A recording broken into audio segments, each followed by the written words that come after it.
Very good morning my dear friends. मैं हूं doctor Vrinda Singh, associate professor home science, government girls college Nagaur. आज मैं आपको role of feedback in extension education, प्रसार शिक्षा में मैं प्रतिपुष्टि की क्या भूमिका है इस पर चर्चा कर रही हूं। जो छात्राएं आरपीएससी के फर्स्ट ग्रेड का परीक्षा दे रही हैं टीचर की, जो बच्चे जीआईसी की परीक्षा दे रहे हैं, कहते मैडम इंपॉर्टेंट टॉपिक्स बता दीजिए, तो बेटा मैं यहाँ पर इंपॉर्टेंट टॉपिक्स ही पढ़ाने के लिए खड़ी हूँ। ये भी आपके बहुत ही इंपॉर्टेंट है, role of feedback in extension education. प्रसार शिक्षा में फीडबैक की क्या भूमिका है इसको आप जानिए। पिछले वीडियो में मैंने आपको बताया था कि अगर कम्युनिकेटर, अगर वक्ता अपनी बात को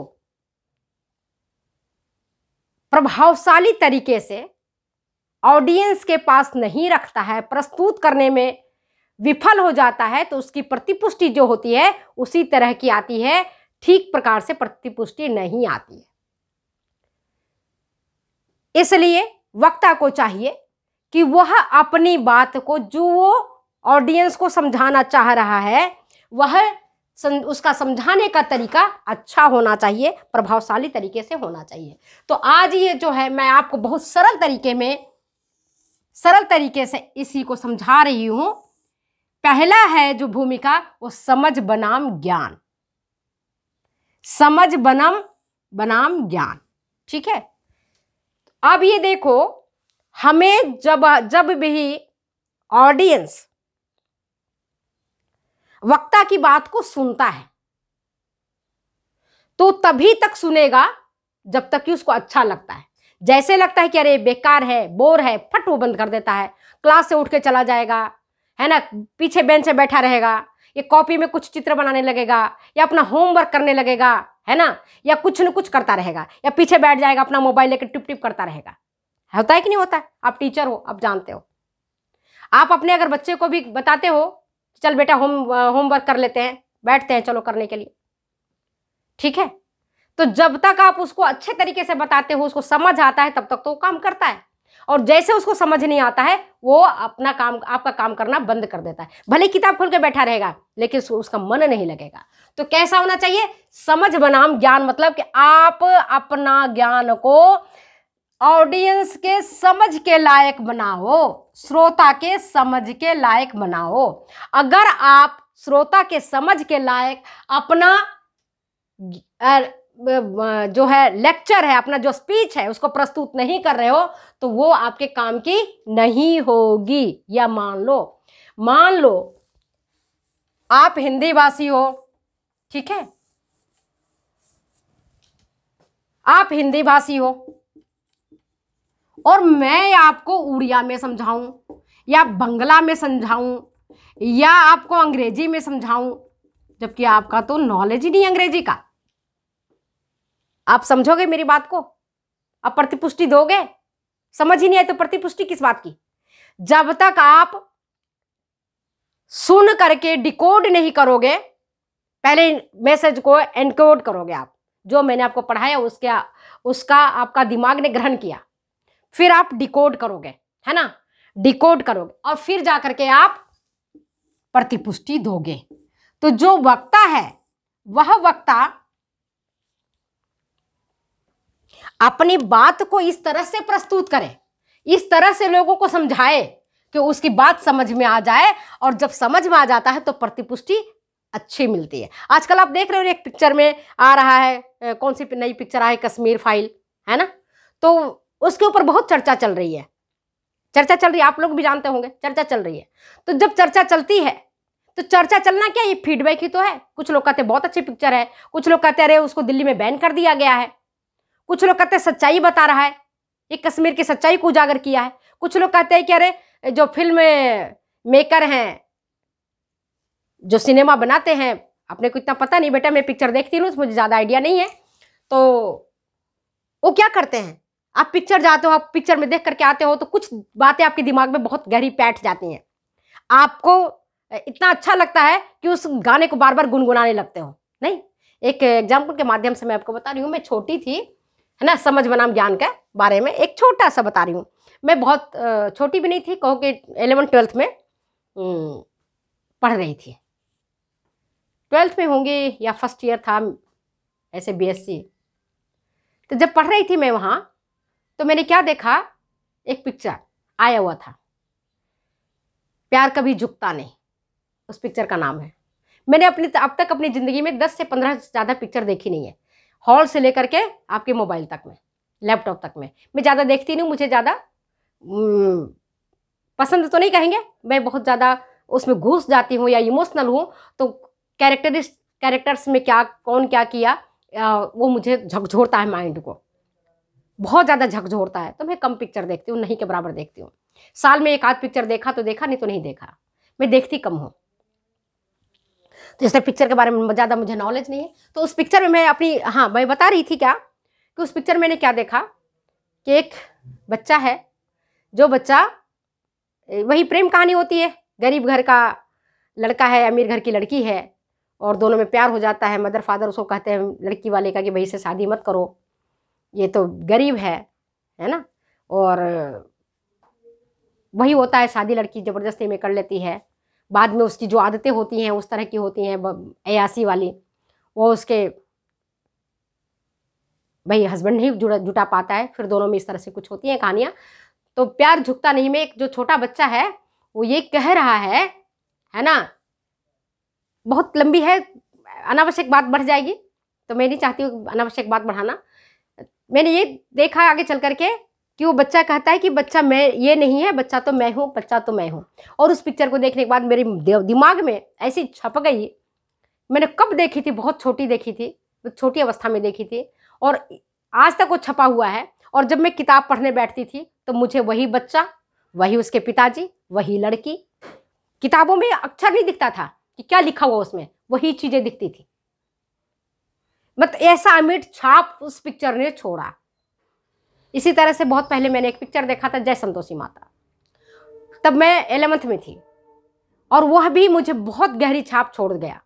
तो ये कहने का अर्थ है कि आप चाहे अभिनेता हो, चाहे वो वक्ता हो, है ना, चाहे वो नेता हो, चाहे वो टीचर हो, चाहे वो प्रशासनिक अधिकारी हो, और उसको अपनी बात को इतने प्रभावशाली तरीके से, इस तरीके से कहना चाहिए कि जो जनता है ना, जिसको आप बता रहे हो, जो ऑडियंस है, वह ऑडियंस आपकी बातों को समझ करके, प्रतिपुष्टि दे करके, और क्या करे, उसको समझने के लिए तैयार हो जाए, है ना, अपनाने के लिए तैयार हो जाए। एक्सटेंशन एजुकेशन की बात कर रहे हैं कि एक्सटेंशन एजुकेशन की क्या भूमिका है ना, प्रतिपुष्टि की एक्सटेंशन एजुकेशन में क्या भूमिका है। तो एक्सटेंशन एजुकेशन का मुख्य काम क्या है, एक्सटेंशन एजुकेशन की मुख्य काम क्या है ना, to bring desirable change into the behaviour of human being. तो ह्यूमन बीइंग के बिहेवियर में अगर परिवर्तन लाना है तो उनको नई तकनीक सिखाना है, नई चीजें बतानी है, नए सामग्री का उपयोग करना सिखाना है, पुराने परंपराओं को हटाने के बारे में बताना है। तो जब हम ये करने के लिए तब होगा जब हमारे बताने का तरीका सरल और सहज होगा। इसलिए आप देखते हो पिक्चर में, विज्ञापन में अमिताभ बच्चन को खड़ा किया जाता है, शाहरुख खान को खड़ा किया जाता है कि भाई मेरे ये कियोकार्पिन तेल है, इसका आप बोरोलिन का है, तो आप विज्ञापन कर दो, है ना। मैं अभी आप कहोगे कि मैडम आपने गलत बता दिया, बोरोलिन को उन्होंने विज्ञापन नहीं किया है। भाई मैं पहली कह रहा मैं पिक्चर नहीं देखती हूँ, मैं तो एक एग्जाम्पल के माध्यम से आपको समझा रही हूँ, ठीक है ना। तो आप ऐसे समझो, मैं एक एग्जाम्पल के माध्यम से समझा रही हूँ। विज्ञापन क्या है, रीन साबुन का विज्ञापन होता है, घड़ी साबुन का विज्ञापन होता है, वो क्या होता है विज्ञापन, यही तो होता है। यही तो कहा जाता है कि है ना, आप इस तरीके से बताओ, इतना अच्छे तरीके से बताओ कि उसको जो जनता है, जो ऑडियंस है, जो रिसीवर है, जो प्राप्त करता है, उसको एक्सेप्ट कर ले। जैसे कृषक जो नया खाद का इंट्रोड्यूस करना है, नई खाद आती है ना, तो कृषक के पास ले जाता है। कौन ले जाता है, एक्सटेंशन वर्कर ले जाता है, उसके बारे में बताता है, उसके फायदे के बारे में बताता है, उसकी कीमत के बारे में बताता है।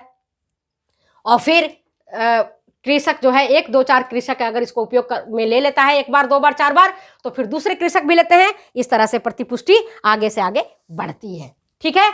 अब दूसरा देखते हैं हम, है ना, दूसरा देखते हैं हम क्या, स्वीकृति बनाम अस्वीकृति। स्वीकृति मतलब एक्सेप्टेंस, है ना। दूसरा क्या हुआ, रिजेक्शन।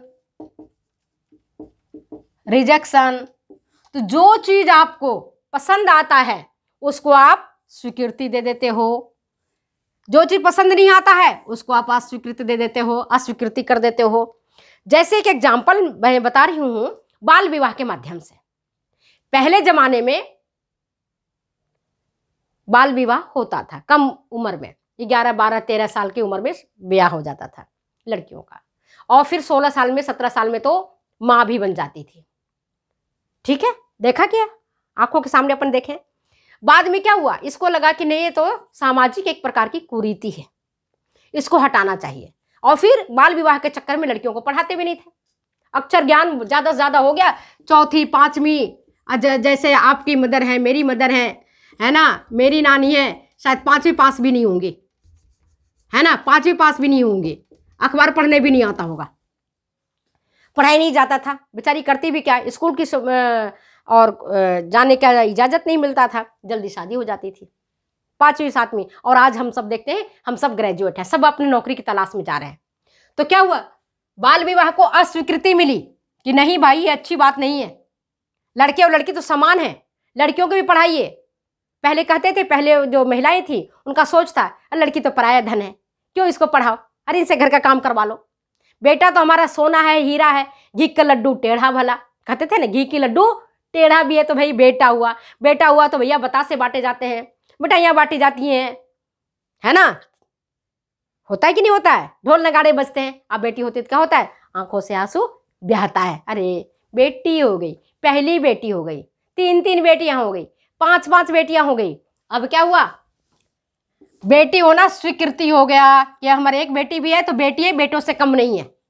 अब उसको पढ़ाने लगे, लिखाने लगे, जॉब कराने लगे, और जब वो बड़ी हो गई, समझदार हो गई, तो माता पिता के लिए भी वो हेल्पफुल हो गई। बेटी अपनी माँ के लिए हेल्पफुल हो गई, पिता के लिए हेल्पफुल हो गई, है ना। अब 2 बेटियां हैं तो पर भी माता पिता खुश हैं, 1 बेटी है तो भी खुश है।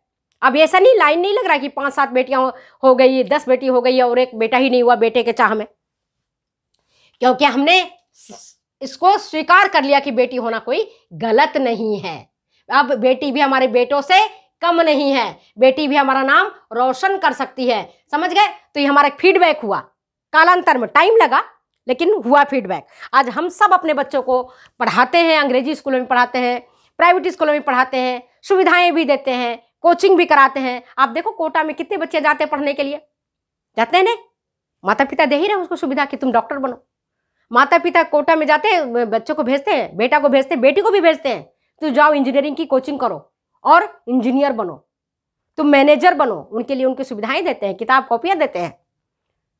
और कई परिवार ऐसे हैं जिनका हस्बैंड बहुत अच्छा है, जिनके ससुराल वाले बहुत अच्छे हैं, वो अपनी बहू को भी इतना ही प्रेम करते हैं, इतना ही प्रेम लुटाते हैं और उनको भी पढ़ने की इजाजत देते हैं। तो ये क्या है, स्वीकृति बनाम अस्वीकृति। समझ में आ गया बात, ठीक है। दो बात समझ में आ गई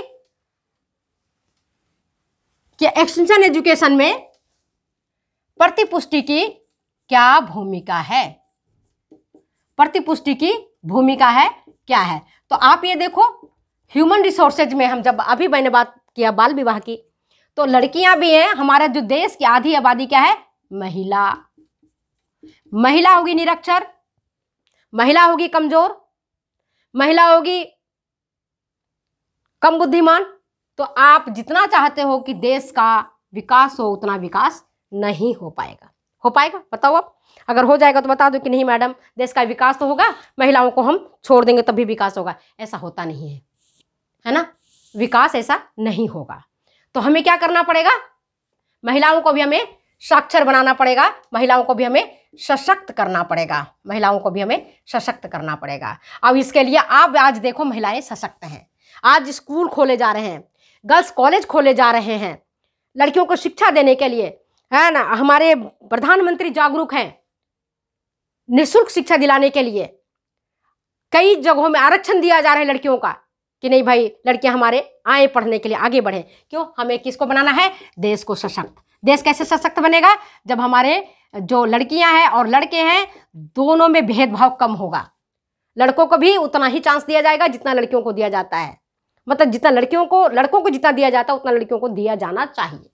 तो ये हमारा क्या है? पहला।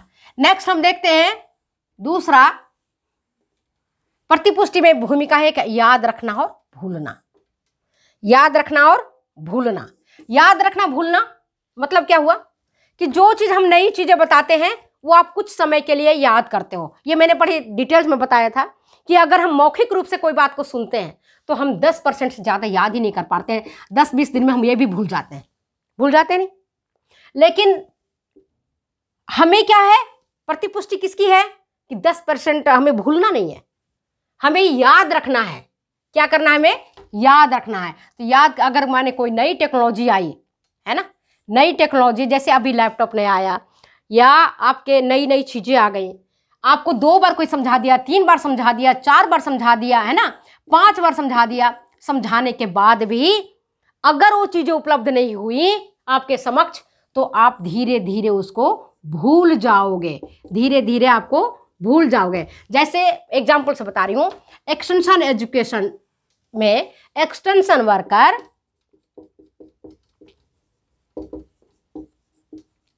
ग्रामीण जनता के पास जाता है, अनटाइमली गया, गर्मी का मौसम है और बताया कि आप टमाटर की प्यूरी बनाओ।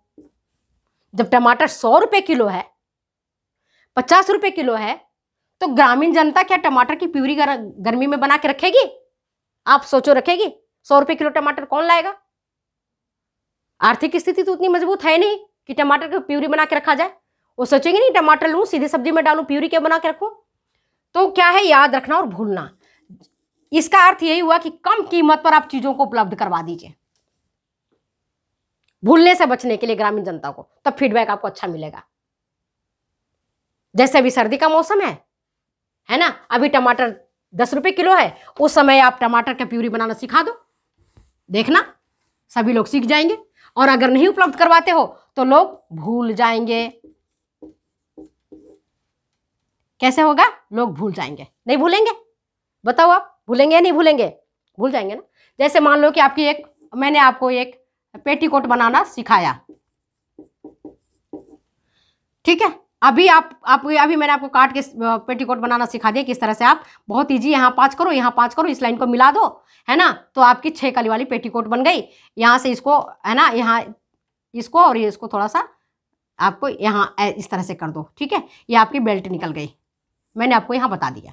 आपको तो बड़ा इजी लगा कि अरे मैडम तो पेटीकोट में कुछ बताइए नहीं, बहुत इजी बना दिया, है ना, बहुत इजी, हम तो कभी भी काट सकते हैं। करना क्या है? 2 मीटर कपड़ा लिया, ये 2 मीटर कपड़ा हमारा है, 2 मीटर हमने कपड़े लिए, यहाँ से हमने बेल्ट निकाल दी, बेल्ट का कपड़ा हमारे निकल गया यहाँ से, है ना, हमने बेल्ट के लिए कपड़ा निकाल दिया। ये देखो, ये बता देती हूँ मैं,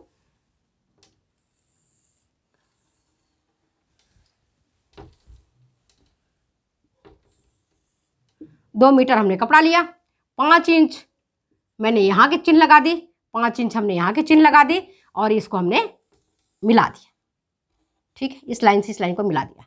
ये जो तुम्हारा तिरछा वाला पार्ट था, तो जितनी लंबाई इसकी थी इतनी लंबाई हमने लेकर के इसको इधर गोला मिला दिया और इधर वाले को मैंने इधर मिला दिया, ठीक है, कट कर दिया। अब 6 कली के हमारे पास पेटीकोट तैयार हो गई, बहुत ईजी तरीके से। अभी तो आप देखोगे कहीं मैडम कितनी तरीके से चलते चलते 1 सेकंड में बता दिया मुझे, 1 सेकंड में पेटीकोट समझ में आ गया।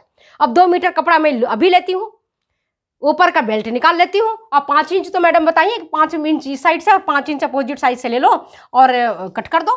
कट कर दिया। कट करने के बाद जितनी लंबाई इसकी थी, है ना, उतनी लंबाई यहाँ से हमने नाप ले लिया और नाप करके जो एक्स्ट्रा था उसको काने को हटा दिया। सिमिलरली इस साइड वाला भी मैंने जितनी इसकी लंबाई थी उतनी लंबाई हमने इधर लिया और जो एक्स्ट्रा था कट करके निकाल दिया। अब आप देखो पेटीकोट बनाना कितना आसान लग गया आपको कि यार पेटीकोट तो क्यों बाजार से खरीदें, क्यों बाजार में सिलवाने दें, है ना, हम अपने खुद ही बना लेते हैं। मैडम तो 2 सेकंड में बता दी। अगर आप तुरंत का तुरंत आप इसको लेकर के नहीं बैठते हो, नहीं करते हो, तो थोड़े दिन में देखोगे कि जो मैडम ने बताया था आप भूल जाओगे। इसलिए उसको कम कीमत पर उपलब्ध होनी चाहिए। जो चीज आप करते हो वो उपलब्ध होना चाहिए कम कीमत पर। इसी तरह से मान लो आप कोई नया, किसी को कार खरीदना है, नया किसी को मोबाइल खरीदनी है, अगर मार्केट में है ही नहीं तो क्यों याद रखेगा, वो व्यक्ति भूल जाता है उसको, वो छोड़ देगा उसको। ठीक है, समझ में आ गई बात। इसके बाद आते हैं अब नेक्स्ट बिंदु पर। तो इसको मैं, इस वीडियो को मैं यहीं समाप्त करती हूँ। फिर मिलती हूँ अगले वीडियो में अगले एपिसोड के साथ। तब तक मुझे दो जाने की इजाजत। अगर वीडियो अच्छी लगती है तो बेटा कमेंट करें, सब्सक्राइब करें और लाइक करें। यही तो फीडबैक है। अगर आप मुझे लिखते हो कि मैडम आपका पढ़ाई मुझे समझ आ जाता है, आपने जो लिखा और मैंने जो पढ़ के समझा, ये फीडबैक हुआ और मुझे भी अच्छा लगा कि मेरी पढ़ाने का तरीका सही है। अन्यथा हमें अपने तरीके में बदलाव लाना चाहिए। हम जिस तरह से पढ़ाते हैं, हमें भाषा को और सरल बनाना चाहिए। हमें जो बच्चे चाहते हैं उस टॉपिक को मुझे पढ़ाना चाहिए, है ना। तो अपने में बदलाव लाने के लिए जरूरी है। ठीक है, फिर मिलते हैं अगले वीडियो में।